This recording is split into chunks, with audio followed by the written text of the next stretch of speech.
To step into UT football history, you only need to step into Gus Manning's office. Doug Dickey had stayed here as a coach. He would have had a phenomenal record. Inside his workspace, where a Rolodex and a typewriter still have a purpose, Manning can rifle through memories like they happened yesterday. Happy Chandler was a great guy. He was the governor of Kentucky.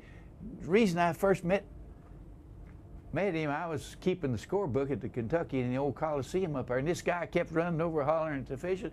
I said, "What is that guy doing?"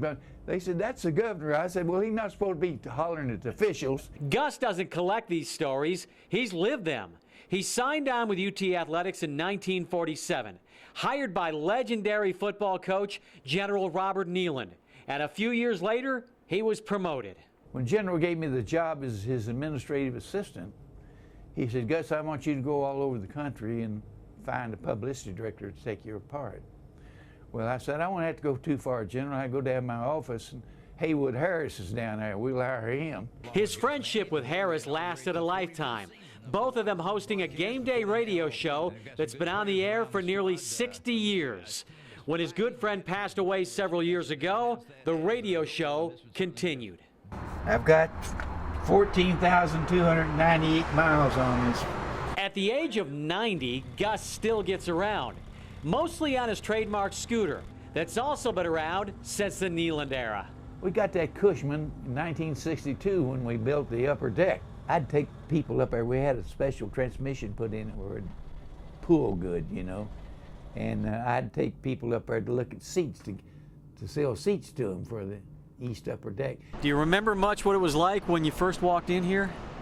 When I first came in here, yeah, you had the east, had those 59 rows over there on that, and then you had the same thing over here on this east side.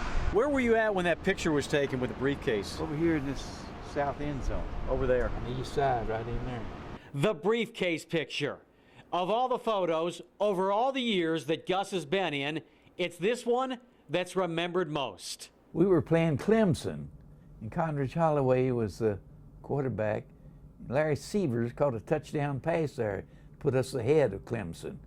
Now that briefcase that I had was full of money. Back then I would give the money to the players, $15 for their post-game meal, and they all had to sign for it. I had to be in charge of passing it out to them. Gus isn't handing out the meal money anymore, and his office time isn't quite as hectic as back in the day. When his duties were typed out on a 2-page sheet of paper, he still has the original signed by the General in 1960. I mean, he was so far apart, you know. He was a cold person to talk to, you know. He was a perfectionist, and everything he did was to perfection. And if you worked for him, he expected that.